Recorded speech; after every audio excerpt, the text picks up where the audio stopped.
Welcome to SVU POD, Especially Heinous. I'm Gabe. I'm Tasha. Especially heinous. Good morning. This is why I wish we had that soundboard, dude. So we are on season 5, episode It's 13. Gabe and Tasha in the morning. Beep, beep. I don't know. It's traffic.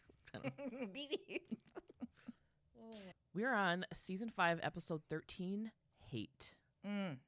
Okay, so the opening scene, there's a couple, they're walking down an alleyway, and they're arguing. The gal is like, I want to go to med school, and her partner's like, no, that's a lot of money, blah, blah, blah. And I've, like, never heard people shame somebody for wanting to go to med school. It's, like, not even a thing. Right. She's like, I don't care about being rich. And he's like, I do. And then they hear yelling, and a fucking woman is on goddamn fire, like full engulfed in flames, like stumbling and screaming around the alley. This dude, Kyle, he runs over to her with his jacket. I know, I had to say it. We know his name is Kyle because his date is like, Kyle!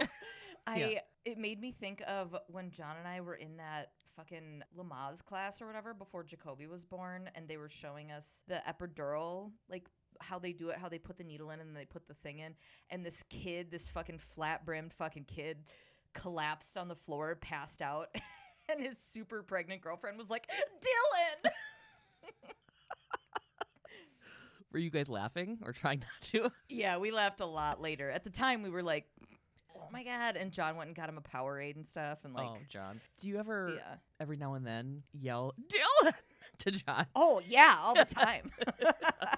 I thought this was, like, really funny, though, because she's like, I want to go to med school and help people. And he's like, no. But when it comes to helping the woman, Kyle ran over there with his jacket, and she was like, Kyle, no! Be careful! Like, and I was like, okay. Just let her burn. Right. And I was like, the one that wants to help people didn't. Anywho. So Kyle's using his jacket to try to tamp out the fire, but this woman collapses and the flames just get bigger and bigger. Benson Stabler are at the crime scene with the responding officers. This officer says he thinks it's a rape and that's why he called the, quote, panty police. Fucking gross. This guy's just a piece of shit. So her torn underwear were found in a nearby doorway. He thinks the perp ripped them off before he, quote, torched her. And then he says she's pretty, quote, crispy. This guy fucking sucks. Like, why? How are you a cop? That's why you'll never be a detective. Ugh. There's just so much going on. That's why you'll never be a detective. So Coroner Warner and CSU Cyper are on the scene. Coroner Warner says that the Vic is probably too burned to get DNA off of, but the underwear may have something. Cyper finds a bloody pipe close by and thinks that the perp maybe hit the victim in the head with it. Oh, but that's not what happened. Stabler smells fuel oil, so they should be able to identify what accelerant was used to light the victim on fire. Benson looks through some magazines laying near the pipe and finds a store receipt that is near the time the couple reported seeing the Vic, which I'm like, man, this is New York City in an alley. Like, No shit. they're like, oh, we found her underwear. I'm like, you did? I mean, I guess We also that's found her birth certificate. right. We also found a stack of letters that she's been carrying with her that she found that her grandpa wrote to her grandma in World War II. Like, Right. Okay. They're going to ask around to see if she bought the magazine somewhere nearby. Cyper says that this fucking lady's purse was fucking melted to her body, so they can't get her ID. Because fire is so fucking intense, Stabler thinks that whoever did this is trying to send a message. Yeah. Yeah. So now Benny, you don't just like light somebody on fire on accident, really. You know what I mean? Right. I'm sorry. Yeah, I'm nobody sorry. thinks this is an accident at this point. Yeah. Benny and Stabes are in Coroner Warner's office. She's giving them the dang updates.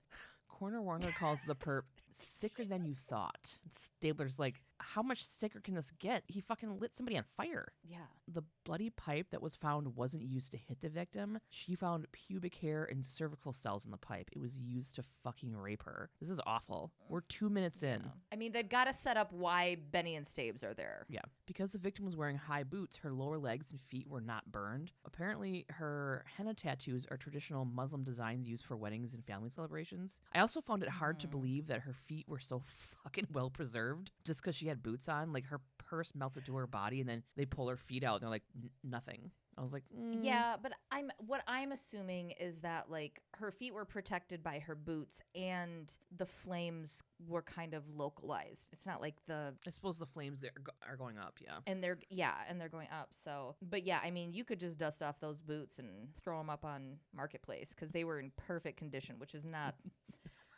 And the henna, they don't know for a fact what style the henna is, but it's seen in India, Africa, and across the Middle East. Mm-hmm. That might come in handy if they learn that. Mm-hmm. It does. I don't know if the actual henna that they use in the show depicts that in real life. I have no idea. Right. We saw it for like a half a second. In the story, they say that, and it's like 2004, so who knows? Mm-hmm. It could have been like a smiley face, and they're like, they use it all over the world. You know, they're like, okay. Back at the precinct, Benny and Cragen are doing a little walk and talk, chatting about the case. Benson thinks that if the victim was Muslim, the attack could be a hate crime. Duh. And Cragen's like, shh, we don't need anybody copycatting. And I'm like, what? We don't want anybody copycatting any crime. They hit the desks and Stabler's just getting off the phone with some information. He's got nothing from VICAP. And the only other instances when women are burned alive are in India when their husbands do it, usually for things like infidelity. That's a broad stroke statement, which is speaking to a small population. Yeah, and I also doubt that it's just India. You know what I mean? I feel like Right. women aren't liked anywhere, so... Huang jumps in on the conversation and goes, fire is a form of purification. We burn witches, garbage, anything that makes us feel evil or dirty. And I like that witches and garbage were his only examples. I am both. I'm a garbage witch. Welcome to SVU Pod with your garbage witches. Gabe and Tasha. I pop out of dumpsters and I'm like... He also says that fire is a metaphor for passion and hits on some Freudian theories regarding it. We might be dealing with a dude that still lives with his mom. Here comes Munch and Toots. They checked with the person who sold the magazines found at the crime scene, and the magazine salesperson doesn't remember anything about the victim because they're a normal, non-Spuniverse person. They gave this big reason, like, why they didn't remember the person, but I'm just like, can't we just say they don't know? They were like, well, he seemed like he liked drugs. And we're like, he sells newspapers to hundreds of people a day. Right. His life's work is selling magazines and newspapers. He's not looking anybody in the eye. He's all hopped up on Goobers or whatever the Cragen wants them to be careful about how they word the updates on the case regarding like how it gets out to the press and everything else. He doesn't want them to say that Muslim men burn their wives. Munch has some thoughts that remind us that he's a fucking pile of rats in a trench coat. They're the opinions of that uncle that ruins Thanksgiving dinner. They're the opinions that get made that make me ruin Thanksgiving dinner. It's okay, so it's just a hateful comment generalizing Muslims and correlating it to 9/11, classic problematic Munch shit. And Huang fucking hates it. He's generalizing. And Huang goes, excuse me, in regards to 9/11, excuse me, they were extremists. And then Munch gets all, yeah, well, I know a brown guy who agrees with me, so let's get real. People know it's wrong, but they think it anyway. God. And Huang looks at You know what? Nobody generalizes Christians when they're putting pipe bombs in Planned Parenthoods and we're going to go off on a whole... Nobody's like... I know, I can't. We can't. Everybody who listens knows exactly where we stand on this, and we all agree. Huang looks in every direction that's not Munch's face and gives a real obvious, judgy, okay. Because he's just like, I'm not going to fucking sure, Jan. Fight with you or talk to you or... acknowledge your existence. Right. It's like, okay. Oh, honey. Ring, ring, ring, ring. Stabler gets a call from the CSU lab with updates. Boop-a-doop. Let's go to the CSU lab. CSU Captain Judy Sipes goes over findings with Benny and Stabes. I am so exhausted right now, and I feel like I'm overcompensating with my energy. You're like, yeah, you are. And I'm like, what the fuck? Ugh. You're like, SVU POD is finally hanging. I booted up to guys couldn't did it. So CSU Captain Judy Sipes is letting them know what she found. The fingerprints that they found are smudged and can't be used. But the victim's purse burned with everything still inside of it, and the lab was able to recover a partial label from the purse. Of course they were. Fucking bumbly alpha cell phone belt clip Stabler reads the pieces of the label that are still legible, and he's like, Lant v. Lynn? What? He's like, I don't know. I'm a guy. I don't know things about labels and purses. Right. So they do this little math of like LYN Lynn Atlantic Avenue in Brooklyn.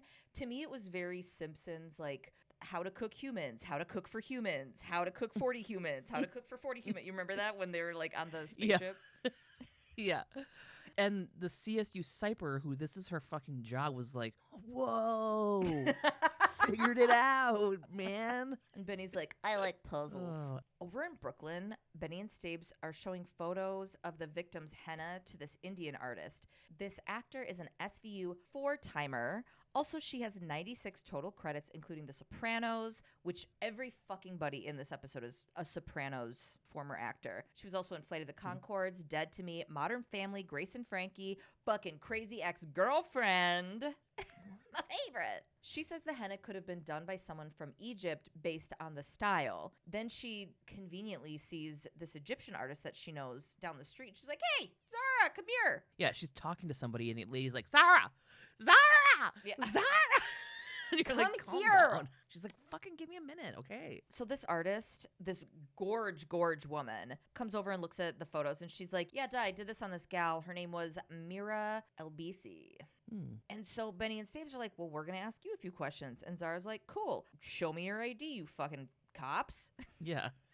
Which is Good smart. for her. And they do. So she tells them that Mira's husband and his mother, Jaslyn, published the Arab American newspaper, which is located nearby next to a local mosque. So in the newspaper office, Benson and Stabler are talking to Mira's husband, El Shani. Oh my God. Stop. This guy does not have a ton of credits, but he did play a doctor on a 2010 episode of Wiener and Wiener. It's on my TV watch list now. It's listen to me. It is a comedy musical web series, and this is the description of the show. I can't even do it.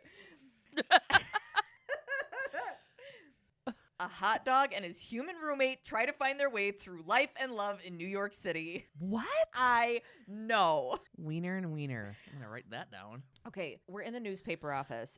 Benny and Stabes are talking to Mira's husband, the Wiener and Wiener guy. Okay. He hasn't seen Mira since the night before. He's walking and doing stuff, not really engaging. He tells Benson and Stabler that she was staying with a friend, but doesn't really say who. Benson's kind of like, how are things between you guys? And he says that they're fine, but Benson says that if everything was actually fine, then he would probably know where his wife spent the night. And then Stabler tells him and then Stabler tells him that it's weird that he isn't wondering why they are even there asking about Mira. He's like, what? Did she file another complaint about how I mistreat and harass her? Ugh. And then he's like, I would never fucking hurt Mira. He says that the night before, he and his mother, Jaslyn, who is a well-known person in the community, were finishing the paper, putting the paper to bed. Mira doesn't like to be home alone at night, so she goes to visit friends in Bay Ridge and will sometimes stay over, but he doesn't know who the friends are. Benson shows Alshani the photo of Mira's henna, and he recognizes it and her mole, and he starts to get worked up. Why do you have this picture? What's going on? And then Benson tells him that his wife was murdered the night before. He's obviously distraught. He says he doesn't have any idea who could have done this, and kind of seems defensive because I think he feels like they're insinuating it was him, which they are. Which they obviously are. Yeah. Munch and Toots are at the LBC house. Mira's mother-in-law, Jaslyn, says she was at the paper with her son that whole evening. This woman is 5'4", but her hair makes her 5'8". Dude, holy shit, yeah.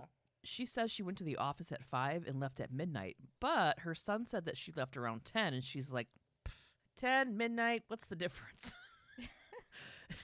Toots is like, because your theories don't match up and that's a lot of fucking time. Dummy. Munch tells her it looks like she's not telling the truth. Jaslyn tells Munch and Toots that they just want to make, quote, Arabs look like bad people. Then she goes, okay, fine. I came back to the house to put my grandson to bed. He was at the office with them the whole time. It was weird that she was like, fine, I'll tell you the truth. And you're like, why wouldn't you be able to just say that you took kid? Why were you lying to begin with? Yeah. When asked where Mira was, she kind of looks down and says she doesn't know. Mira's son comes into the room. He asks where his mom is and when she's coming home, and he's so fucking cute, it hurts. Yeah, he's just a little boy.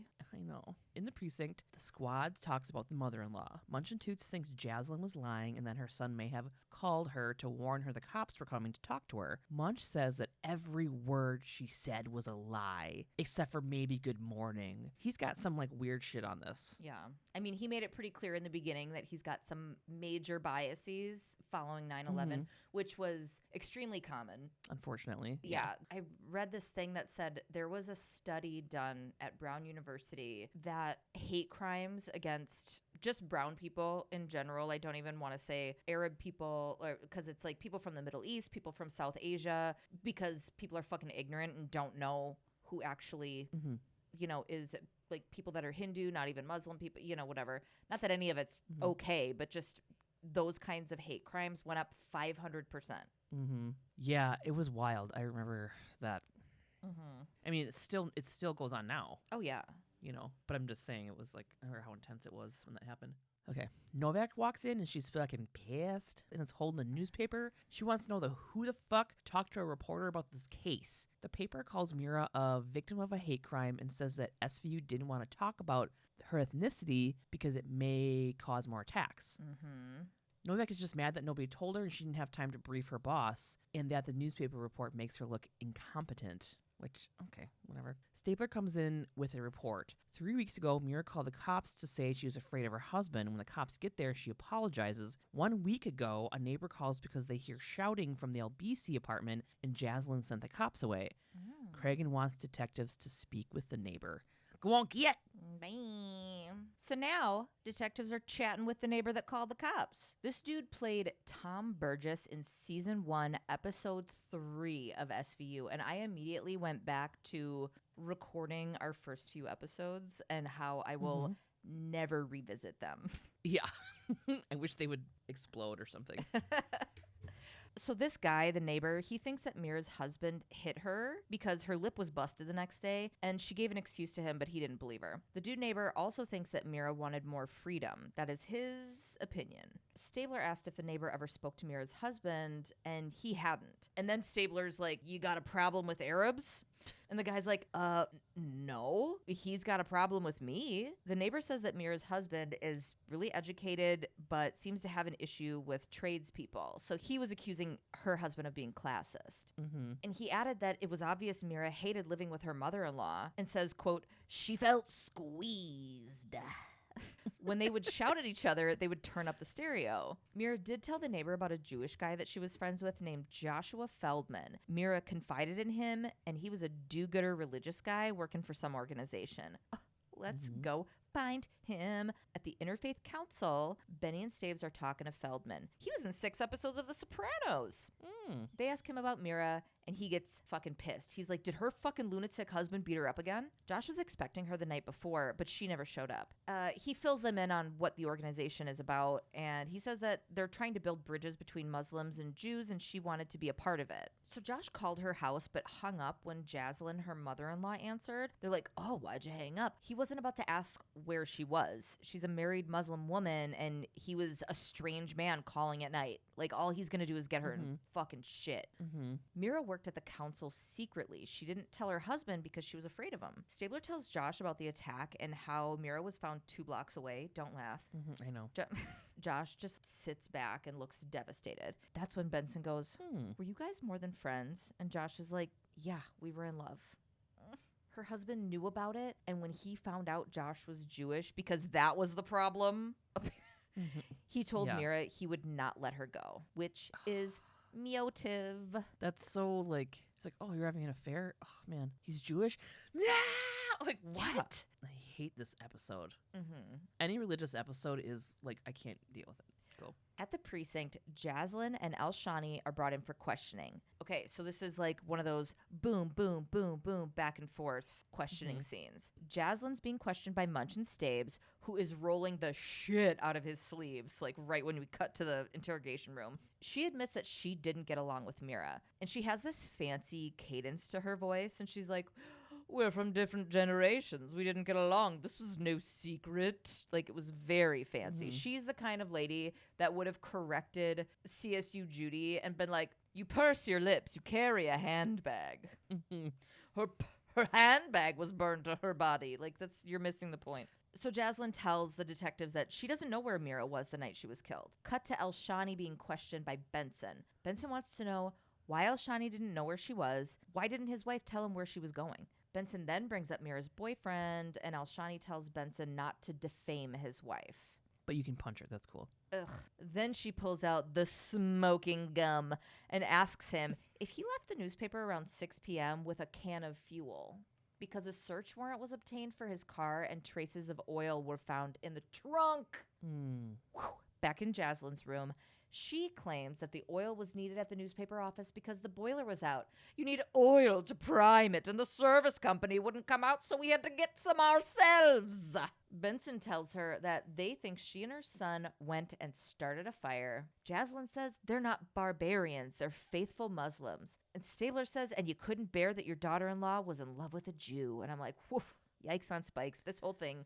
Mm-hmm. I don't, if as two fucking white women, if we are mispronouncing shit, which we looked into to make sure we could try to pronounce it correctly, also in terminology of people, we've looked that stuff up too, hoping to just please send us an email. Correct us if you want. It's not anybody's job to educate us, but if you notice something, like, go ahead and shoot us an email, because we're always willing to adjust and try and pew. Back to Elshani's room. He tells Benny that he loved Mira even though she disgraced their family, and that if she wanted to go, he would have let her. And Benny's like, bullshit, bucko. You threatened to fucking kill her. Bucko. I almost jerked my head back so hard when I said bucko, my headphones almost came off. When told about the neighbors saying that he split Mira's lip, Elshani was like, dude, that was a fucking accident. We're both ill-tempered. Not a great defense, guy. Yeah. Benny lays out her argument. You find out your wife's having an affair with a Jewish dude, and I'm wondering how someone like you would react. I didn't love the way she laid that out, because she may as well have said, you people, as far as like, right. I read it. And he goes, someone like me? He puts his head down. He cries and mourns the loss of his son because his wife gets custody. He doesn't set the woman he loves on fire. On the other side of the glass, in Cragen's 4-story Barbie dream home, Cragen has a cute blonde wig on and a popped collar. He takes the slide from the 4th floor right into his Barbie dream car and races off for a date with Kit. Oh my God. He left Skipper in the tub. Wait, is Kit Who is Barbie? Kit? I meant to say Skipper. Damn it. Skipper's a teenager. Is he Ken? Because Ken's an adult man. I mean, it fits the SVU narrative. Kelly's the baby girl, so he left Kelly in the tub. He takes the slide right down from the 4th floor into his Barbie dream car and races off for a date with Dr. Barbie. I don't know. Dr. Barbie. Novak and Cragen are fucking talking. Cragen kind of thinks that they should question Mira's son. Novak does not think a judge will let that happen unless Elshani gets indicted because of everything that just happened. No duh, Gabe. No doy. Because of everything that just happened. Jesus. Toots comes in. He doesn't think that they have the right people unless it's a copycat. A man 27 years old named Tariq Assad was set on fire outside of a mosque, and there's a fucking witness. And they're like, what? Benny and Stabes and Cragen are at the crime scene. A witness saw the man get burned. The witness is Jason Malavi. He said he saw the victim in the lobby. Jason Malavi saw the victim in the lobby. How did I not catch that before? The witness is Jason Malavi. He said he saw the victim in the lobby and then heard someone say, "Killer, you'll burn in hell for what you did to us." Cragen asked Jason to not speak to the press about this. This guy, he's like, well, I mean, I could get real money for this statement. And Cragen's like, yeah, but like, can you not? It would compromise the investigation. And he's like, yeah, but like, I could get like a lot of money. I think there are a lot of people that would pay me. It's kind of an exclusive, you know? They went back and forth like 4 times. Like Cragen was going to go, and you know what? He just kept going on. He was like, I don't know, man. I think I probably will talk to the press, depending on the money offered to me. Cragen's like, okay, you know what? Munch, take Jason into custody as a material witness and, quote, lock him up somewhere comfortable. And Munch is like, I know just the place. And the guy's like, you can't do this to me. I just wanted to buy a kayak. And then they take him. Yeah, he was just like, he kept going like, I don't know, man. I think I'm going to do it. To a police chief. Yeah. Benson tells Cragen that the MO is the same. Torn underwear on the ground, same smell of fuel. A bloody pipe is also found. They didn't release the fuel oil information, so it's not a copycat. Coroner Warner is on the scene. She's going to test the tissue on the pipe for rectal cells. Cragen wants to figure out how the perp picks his victims, and they got to figure it out fast. Now we're at the precinct. The gang is examining the case details. The links between the 2 victims are they both, quote, look Middle Eastern, and they were both sexually assaulted with a pipe and burned alive. Jesus fucking Christ. Huang can't tell if the perp stalks his victims or it's opportunity, but it seems impulsive. Stabler says the perp brought a pipe with him every time, so it's premeditated, but the pipes aren't linked in any way. Like, it's not like one brand or from one store. Munch says this guy uses the pipe as a penis, so he's just your, quote, garden variety sexually repressed racist. I'm like, is that you? Huang thinks that the perp is set off by his racism, and it's a cover to mask his own inadequacies, like he was wronged or cheated in some way by life. Huang says the pipe is used to humiliate the victims, just like he was probably humiliated or abused as a kid. Okay. So this dude sees like Middle Eastern features and thinks of them as, quote, the others, and he needs someone different to hate than himself. Also, a racist white guy can't tell the difference between someone from the Middle East and someone from fucking Northern Africa, and it's just... Right. So these are their words. Yeah. Cragen says, quote, he sees an Arab and thinks terrorist. Stabler says, well, he's not alone. And like we were just talking about, people were fucking wild towards Muslims or anyone who resembled what they think a Muslim looks like. Just like, I mean, Indian people got so much. It's just like, you guys don't even know what you're mad at. You know what I mean? Like, you don't know what you're just like, brown. You're different and I'm scared and this is what I'm going to do with my fear of different. It's just like, it was just like after fucking Pearl Harbor when they were like, anybody that looks Asian. Yeah, they put them in camps, dude. It's fucking crazy. Yeah. Okay. Huang says, quote, even normal people have crazy thoughts, but we don't act on them. Benson walks in. She found the male victim's brother's contact info. Cool. Let's go talk to him. That was the wrong tone for this, but I'm going to stick with it.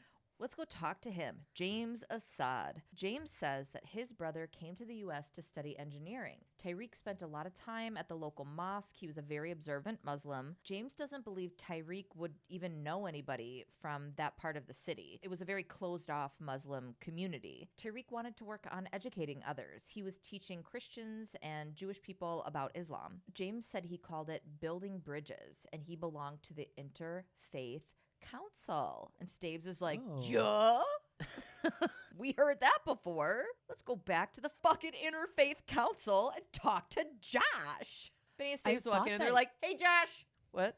I thought he was going to have something to do with this because it kept coming back to him. But it only came back to him like twice. Then we like never. Because it was called Hate, I'm like, we're looking for a white guy. Well, Josh knew Tyreek too, apparently. And he immediately is like, OMG, Mira's husband's going after fucking everybody now. But Benny and Staves are like, we've moved on from him. We don't think it's him. Josh tells them that Tyreek was such a positive and great guy. He was a complete idealist. He was on a panel with Mira the week before called The Modernization of Islam. The panel was open to the public, so there's no tickets to trace, but they had all kinds of security, so it was recorded. We better go to fucking the Taru lab. But Tarubin wasn't there. It was some blonde lady with a ponytail. It was like, woo, but he wasn't there. So this tech shows Benny and Staves the footage after the panel. There was a dude in a baseball cap, and he can be seen near Tyreek and Mira. They're like, we need to look closer. And she's like, perfect, I have that technology. Enhance, enhance, enhance. And they're able to see a business name on his jacket. Tiny letters, perfect camera visibility. It's 2004. It's 2004. Donahue Heating Service. Heating as in fuel oil? Yeah. We better go investigate at Phil Donahue Heating Service. The owner, who was a fucking UPS guy in The Sopranos, is able to identify the guy from the footage as Sean Webster. Webster is literally at work right now. So the owner's like, Sean, these cops want to talk to you. And I was like, oh, we got a runner. And Stabler's like, oh my God, I didn't even stretch.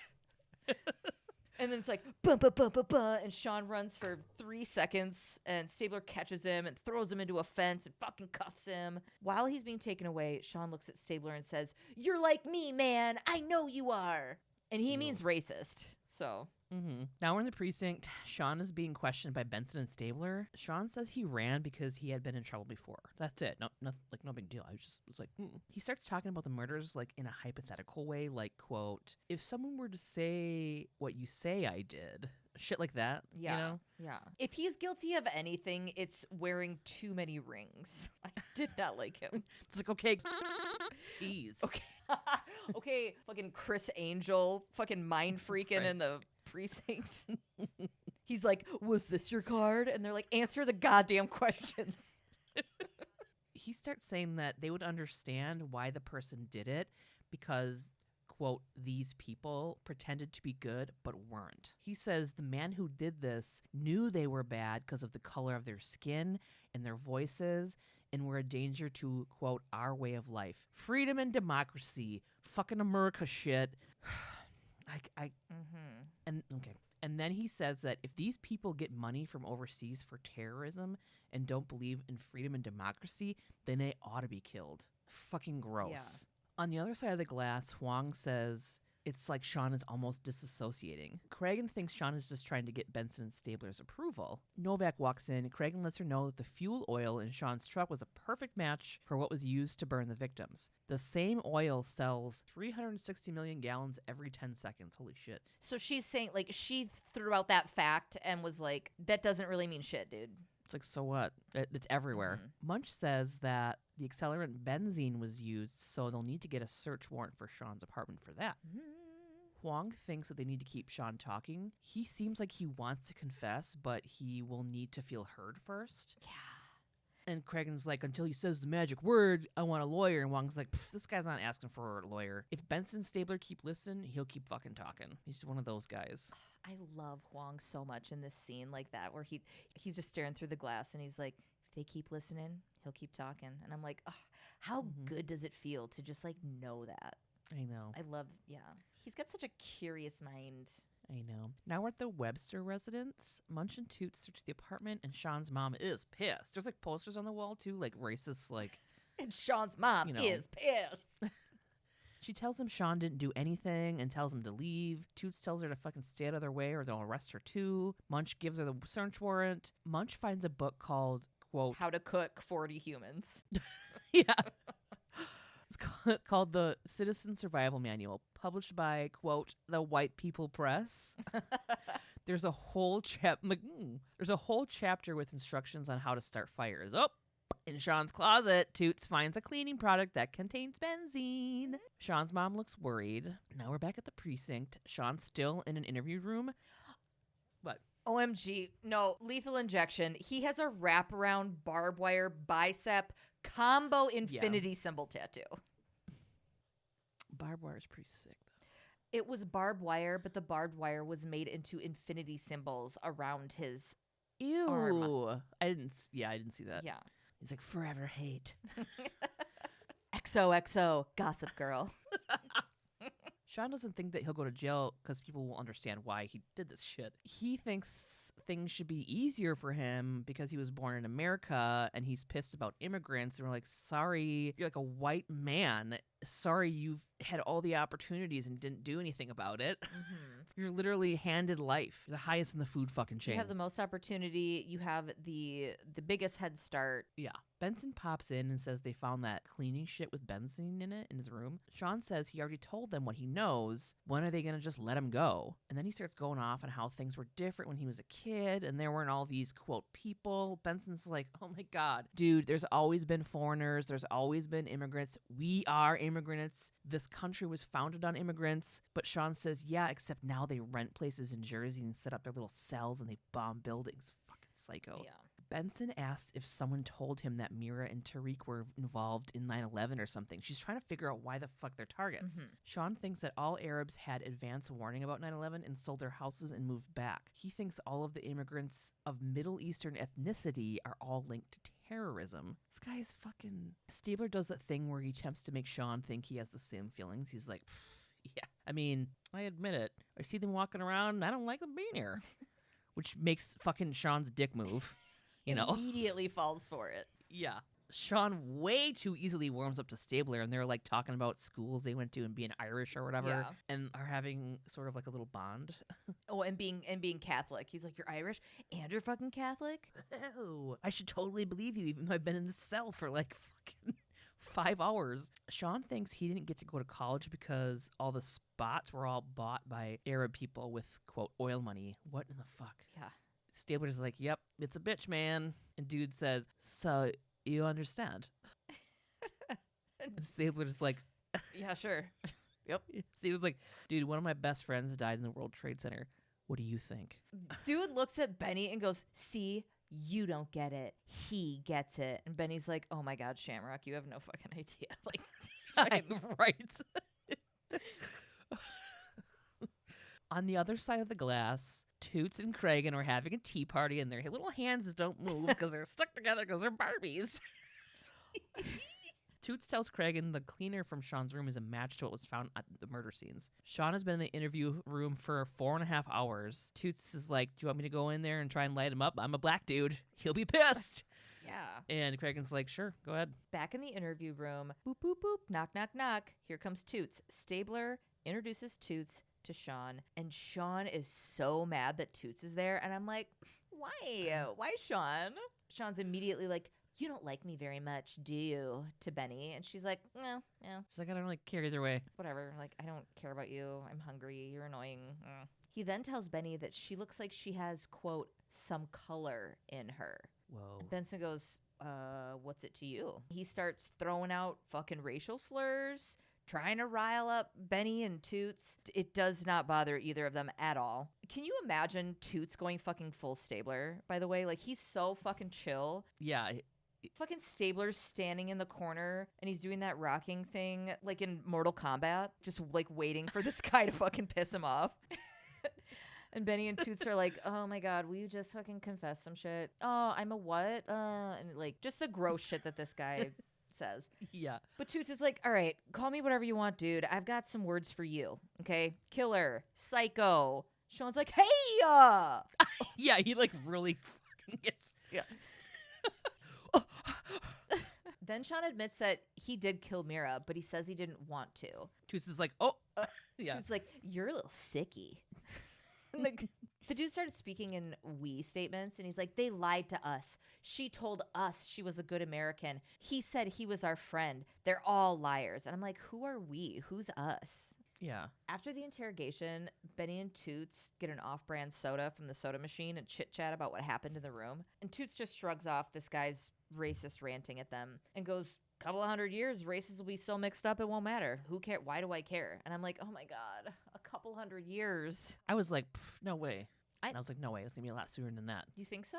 The next few generations. Well, yeah, I guess it's like a couple 100 years then, yeah. Benny was a little shaken up, but not by Sean accusing her of being not white. Remember that Benny's a product of rape, and she doesn't know anything about this person who raped her mom that got her pregnant with Olivia. Benny's like, race and color are the least of my fucking questions. I don't care. Stabler comes in with a probation report. Sean attacked a Pakistani kid when he was 16, tried as an adult, sentenced as a juvenile. He didn't serve time. His father died when he was 10, and his mother had a nervous breakdown. Sean moved from Long Island into the city and has been in and out of trouble ever since. And Toots is like, dude, you want us to feel fucking sorry for him? Stabler's like, no, dude, no. He's a racist son of a bitch. But he has a damn good lawyer. Uh-oh.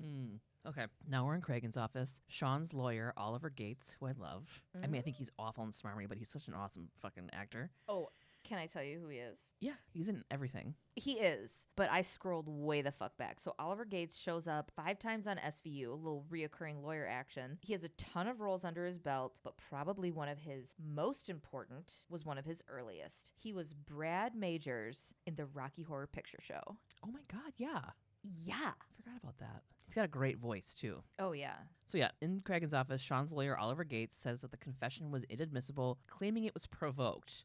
Cragen's like, no, try again. He was Mirandized and never asked for a lawyer. Novak tells Gates to stop grandstanding and says, quote, this isn't a press conference. Gates says that they kept him from his mom. Nope. Sean declined his phone call. Munch and Toots had told Sean's mom they had him. Novak says she thinks the confession will stick because of how easily provoked Sean gets. I mean, they literally just called him one name.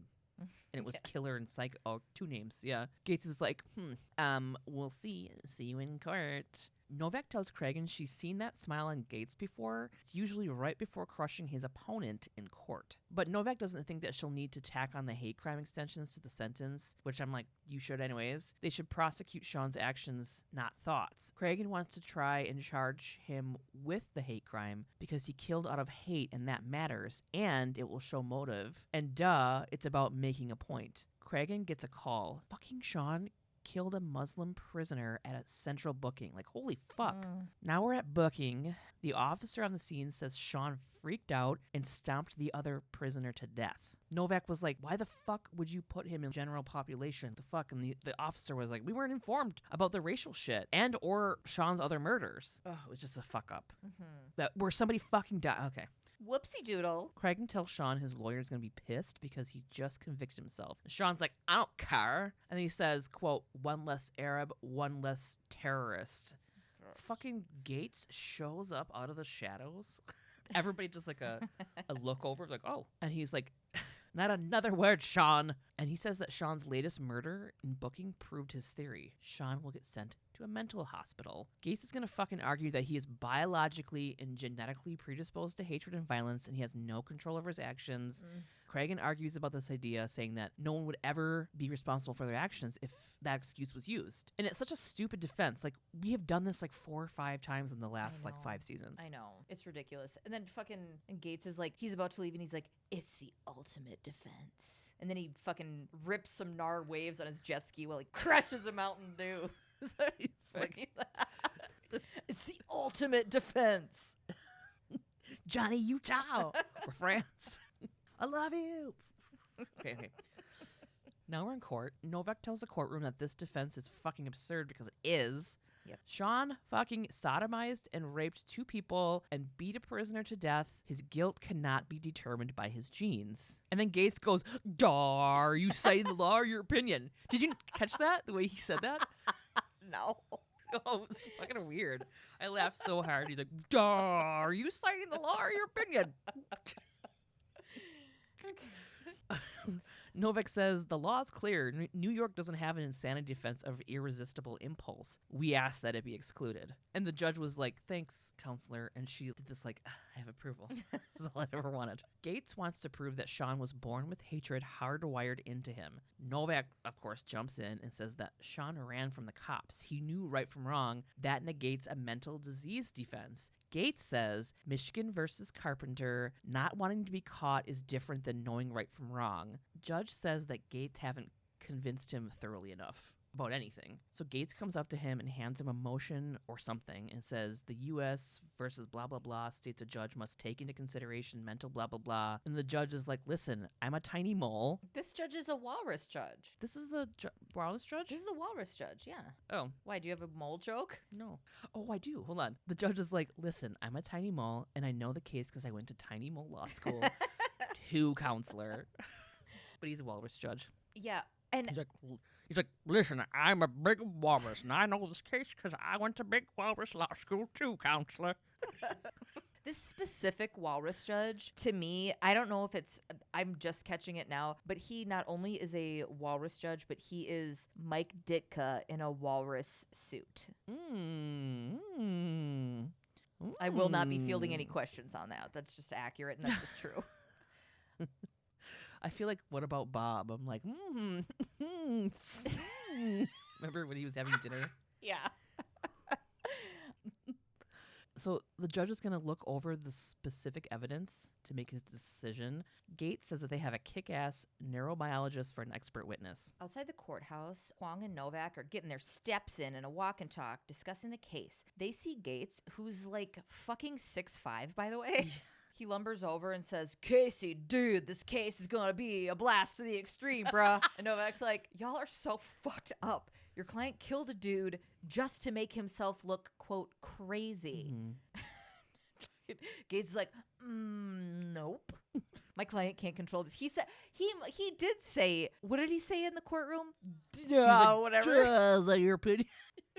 Because I wrote here, because I was like, he really drug that out. And he said, nope, my client can't control himself. Novak tells him he just likes being in the spotlight after he says he likes being on the cutting edge of shit or whatever. And he takes a sip of his coffee and does that tongue click exhale after taking a drink. Wait, what is it? Hang on, he goes, that too must be genetic. And walks away. That was, fuck you, dude, but like, that was awesome. You know? Yeah. Right? That was his version of flipping a zucchini in the grocery store and catching it perfectly. I nailed it. I hope people remember that, because otherwise this makes no sense. Even if it doesn't, I think it's great. But like, I immediately knew it. Wait, was that only in the friendship boat though? Maybe. Join the Patreon. The Novak Huang walk and talk continues. Huang tells Novak that he knows the expert witness, Dr. Emily Sofer, and she's a world-class neurobiologist who knows what the jury's going to believe. This could shake out anyway. Novak's like, cool, you know her? Go talk to her.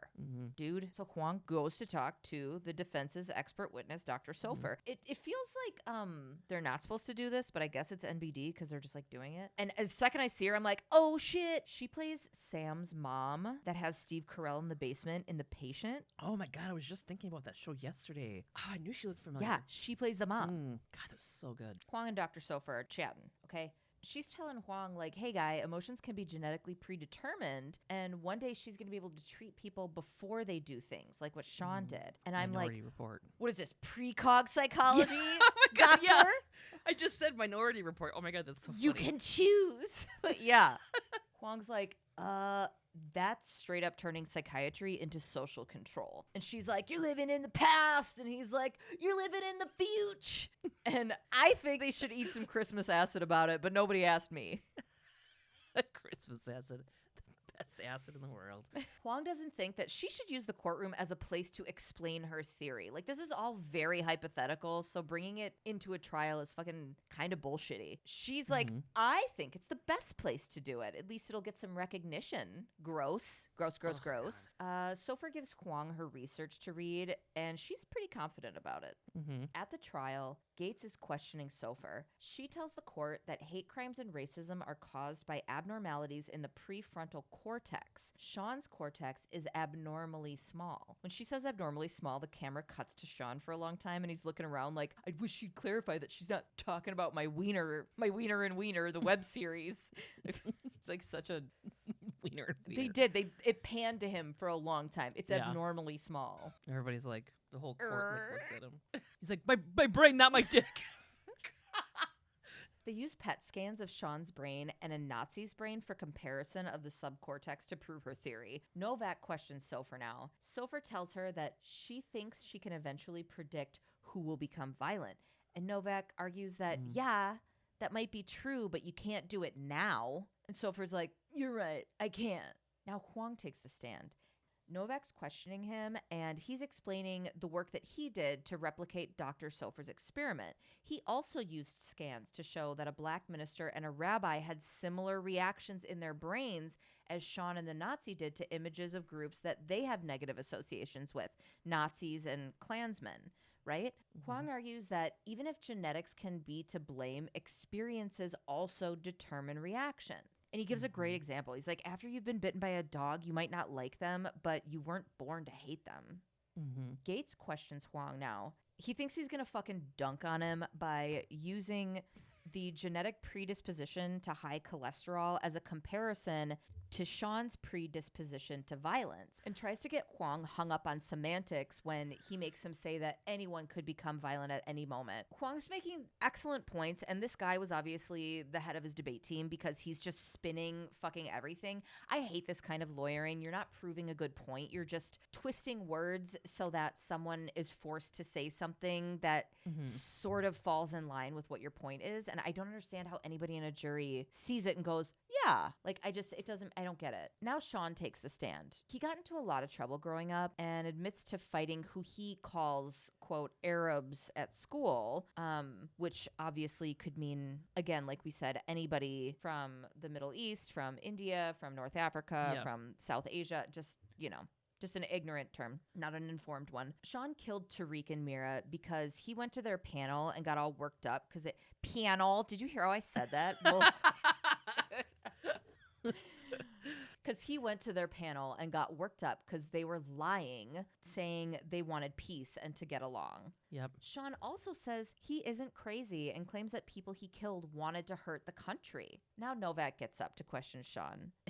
She literally goes, so you hate Muslims. Do you hate black people too, Sean? And he's like, just the Muslim ones. He doesn't hate any other ethnicities that she goes on to mention, just Muslim people. I mean, he was pretty shitty at fucking Toots. Yeah. He was shitty to Toots. What are you doing in here? It's like, what? And he's like, Muslims come here, they study engineering and aviation and use it to attack us. I'm so exhausted by the broad generalizing in this episode. Just like, I can't even get into it. But just the, they study engineering and aviation. Like, they work really hard at school. Okay. Right. Like, I get what you're going to and how you're referencing 9/11 and whatever, but like just this is what this group of people does. Like, that's so, it's been proven time and time again that there is a very small extremist cell. It's just like, it's referencing the same thing as fucking Christianity and people condemning the Westboro Baptist Church and being like, well, that's an extreme group. And it's like, yeah, it's a fucking extreme group. Can you not see that that also exists in other religions and cultures? And we said we weren't going to do that. I know. Sean starts going off on this whole, my dad died in Desert Storm for this country, and he gets hyped on what Muslims are gonna do to our country, stockpiling weapons of mass destruction, poisoning the water supply, blowing up bridges. Meanwhile, Novak's like, wait, was your dad killed in Desert Storm? All of this chaos is going on. His lawyer tries to get him to shut up, but he keeps going off. And the judge calls for a recess, and the bailiff drags Sean out to get him to cool off. So as soon as the recess is called, Novak runs up to Benny and Stabes, because they're in the gallery, and is like, get me confirmation on how Sean's dad died in the war. Because if he's killing out of revenge, it's not a genetic thing.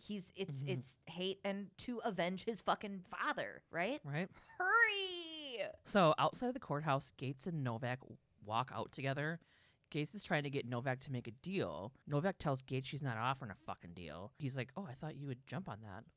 He thinks that the jury will buy the defense. He also thinks that the jury understands the impulse, whether they act on it or not, because they've hated someone before. She won't validate an ounce of this cockamamie defense. No deal. They close all of the briefcases and walk off stage. Remember that show? Uh-huh. Now we're at So now we're at Novak's office. Stabler has information on Sean's dad's death. He fought, but he did not die fighting in Desert Storm. Okay, Rikers Island. Novak meets with Gates and Sean. She asks them if Gates wants a deal. The deal is Sean pleads 3 counts of murder, 2 consecutive sentences. Gates declines. Benson and Stabler bring in Sean's dad, who was like, oh my God, I'm so glad to see my son. But Sean's like, what the fuck? Get him out of here. Seth Webster, his dad, is played by Matt Salinger, whose first frickin' role ever was friggin' football cool bad guy Danny Burke in 1984's Revenge of the Nerds. Ooh. Yeah. I thought you were going to say his role in Wiener and Wiener. He plays the wiener. Which one? He comes in a hot dog suit. He's like, I just got off set. I came here as soon as I could. I'm your dad. Yeah. Gates is like, what the fuck is happening, dude? So, about Sean's dad, he met a Kuwaiti woman while he was in Kuwait and divorced Sean's mom, remarried, and moved to Detroit. Novak says to Gates, still think this is genetic? Sean tells his dad, just go back to where you came from. Go back to your Arab whore. Go on, get. Ugh. Dad apologizes. What? The way he... Dad apologizes to Sean and says, this is all my fault. And Sean's like, yeah, you're damn right. It's your fault. Sean was told by his mom that his dad died fighting in the war, but found out the truth when he tried to get benefits to go to college. Sean's dad tells him that his mom wouldn't let him see him. He wanted to, but she had custody. Sean doesn't believe him. And then the dad's like, she filled your fucking head with hatred for Muslims because she was mad at me. And Sean still doesn't believe him. And then dad's like, oh, Sean. And like kind of goes up to him like he wants to hug him. But Sean fucking pushes his dad and spits in his face and tells him that if he had a gun, he would shoot him in the head and go back and set his wife and, quote, bastard kids on fire. I'm like, holy fuck. Stabler has to hold him back. He says it so, like, the writing. I hate your stinking guts. Pachoo! It's just like so ridiculous. Pachoo! Ding! So now in the precinct, Novak, Benson, and Stabler walk into the squad room and are discussing hatred and how Sean wasn't born that way and just blah, blah, blah. Cragen comes in and lets him know that Sean was fucking stabbed to death by the friends of the man he killed in booking. And I was like, bye! Bye. Sorry. Oh. Toyota. Toyota. On September 16th, 2001, less than a week after 9/11, a man walked into a small business called Mom's Grocery Store in Dallas, Texas, where 46-year-old store owner Waqar Hassan was grilling hamburgers. The man pulled out a .44 pistol and shot Hassan in the head before fleeing. Jesus. Days later, on September 21st, former Bangladeshi Air Force pilot, 28-year-old Rais Bhuiyan, was working as a cashier at a Dallas gas station. That same man walked in and pointed a double-barrel shotgun in Rais's face. Rais thought he was being robbed, so he started getting money out until the gunman asked him, "Where are you from?" Rais couldn't get an answer out fast enough, apparently. I mean, he was really... and he was shot in the face before the shooter left empty-handed. Rais survived, but was partially blinded in his right eye. What? So He survived? He lived. Holy shit. I know. Again, a short amount of time passed before October 4th. 49-year-old Vasudev Patel was working at his Mesquite, Texas gas station when the gunman entered. Security cameras rolled as the assailant attempted a robbery with his .44 caliber handgun. As Patel reached for the gun he kept under the counter, the gunman shot him in the chest. Vasudev was lying on the floor as the shooter demanded, quote, "Open the register or I'll kill you." After failing to get into the cash register himself, Vasudev couldn't get off the floor. Like, he was bleeding to death. He'd just been shot in the chest. So this guy's like fumbling, trying to get the register open, couldn't get it open. He flees the store and left Vasudev Patel to die. The next day on October 5th, which is my wedding anniversary, but I feel like gross saying that. It's no May 3rd. That's for damn right.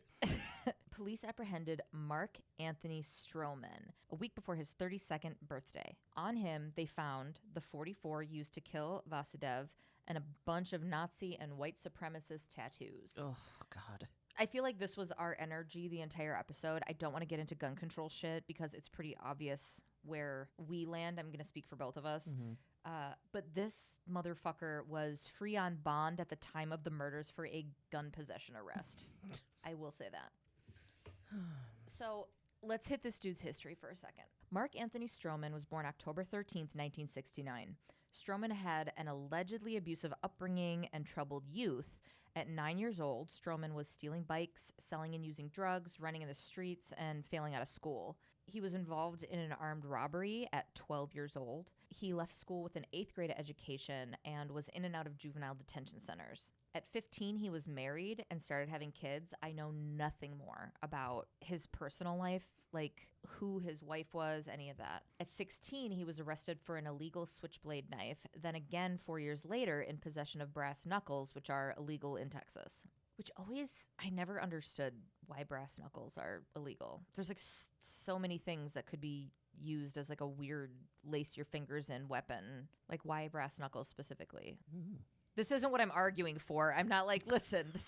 In between prison stints, Stroman worked as a baker and a laborer, nothing seemingly consistent. His first stretch in prison as an adult was 2 years for burglary of a building and theft of property. He stole guns, jewelry, clothes, and checks. He was released on parole in absentia, which is a thing in Texas and other states where they hold the parole hearing even if the prisoner isn't there, like if they're housed out of state or something. Now I think they would just probably Zoom it, right? Or would that still be considered absentia? I don't know. So he fucked up again and went back to prison with an 8-year sentence for robbery and credit card abuse after he mugged a woman and went on a spending spree with her credit card. Stroman was also a member of the Aryan Brotherhood of Texas, considered to be one of the largest and most violent white supremacist prison groups in operation. This is a different group than the well-known nationwide Aryan Brotherhood. I don't know why that's important to note. I just felt like it was interesting because their permission for them to like start their own fucking hateful club means absolutely nothing. But it's its own sect that was unsanctioned. It's all fucking stupid.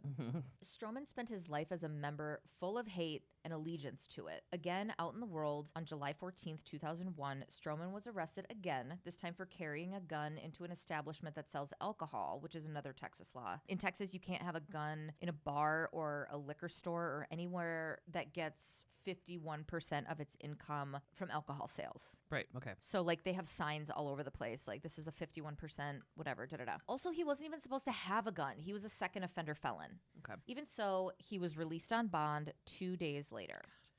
So fast forward, 9/11 happens. He starts killing people after this. When he was caught, he admitted to the shootings and claimed he was targeting people from the Middle East, which to the ignorant just means brown people, for the attacks on 9/11. All 3 victims were actually from South Asia, not the Middle East. His words were that he chose the victims he did because they looked to be, quote, of Muslim descent. And again, not to be like... Muslim is a religion. I don't... Not a... Yeah. But so this is just speaking to Stroman's ignorance. Vasudev Patel was Hindu, not Muslim. So it's just the hateful ignorance is the grossest part of all of it. Another thing Stroman did was he told police his sister was in the North Tower on 9/11, and that's why he was so mad about everything. That claim has never been confirmed. Like, there's no proof that this sister even existed. While Stroman awaited trial, he told a fellow prisoner that the murder of Waqar Hassan, known to be his first, remember it was the first guy that he just walked in and he was grilling burgers, was actually his 9th with the same motivation. He also told this inmate that he had planned to go to a shopping mall with one of his many automatic weapons police had seized and open fire because there were a lot of, quote, Middle Eastern people there. While awaiting trial, Stroman said in an interview, quote, "I'm not a serial killer. We're at war. I did what I had to do. I did it to retaliate against those who retaliated against us."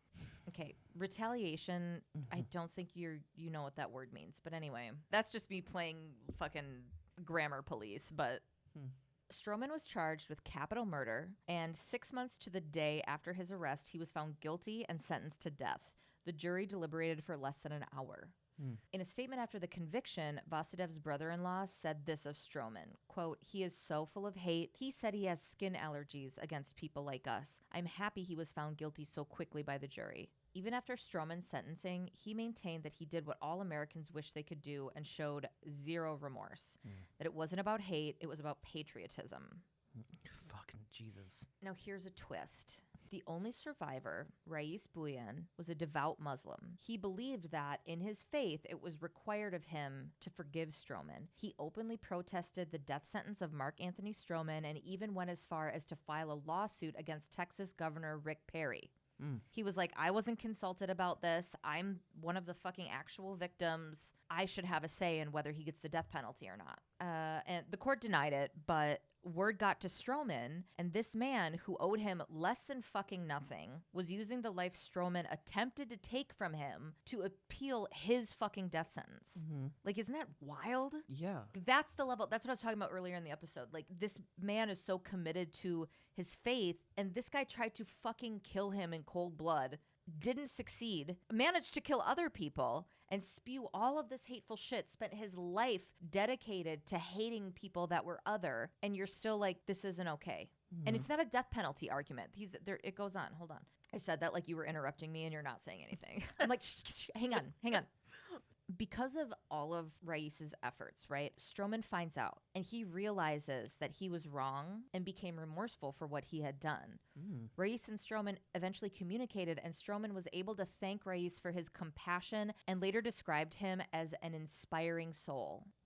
Wow. And Rais was protesting till the very end. On the day Stroman was to be executed, July 20th, 2011, events were held up for over 2 hours as Rais appealed to judges to stay the execution. As Rais pled for the life of his attacker, he said, quote, "Killing him is not the solution. He's learning from his mistake. If he's given a chance, he's able to reach out to others and spread that message to others." Ultimately, the appeals failed, and Mark Anthony Stroman was executed by lethal injection and declared dead at 8:53 p.m. July 20th, 2011.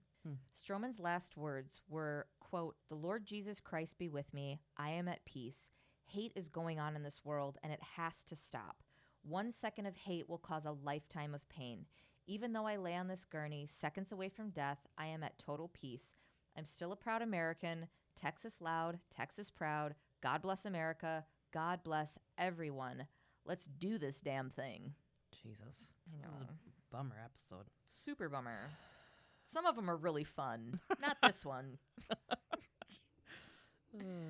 Okay, next week we got season 5, episode 14, Ritual. Ooh.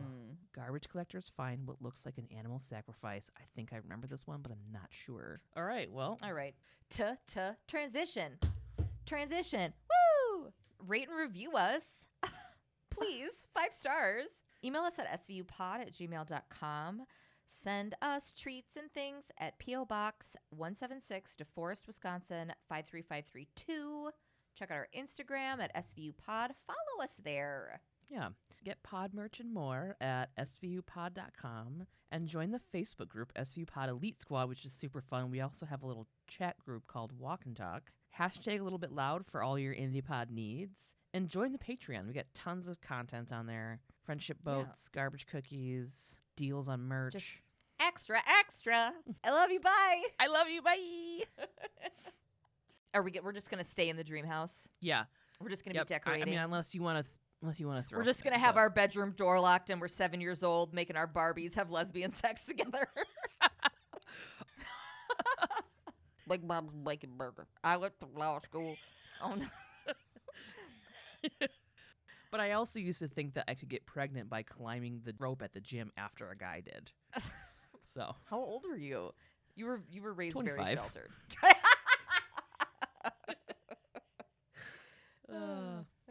Okay.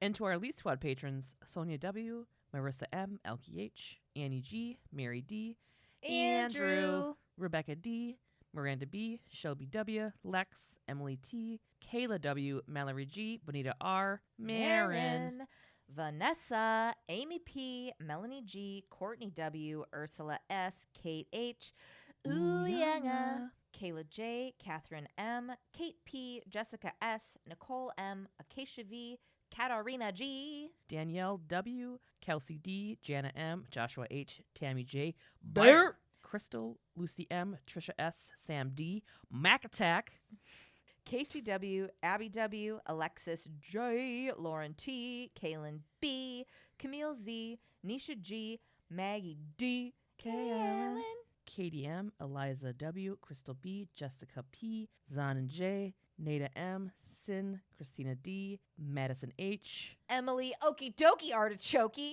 Victoria B. That one was bad. Victoria B., Scout G., Melissa M., Desiree D., Drew B., Quentin S., Amberly C., Louise M., Sapphire, Monica K., KDS, Trisha, Monica K., KDS, Trish S., Angela D., Brenna T., Andrea M., Natasha S., Andrea H., and Miranda B. Woo! Thanks, guys.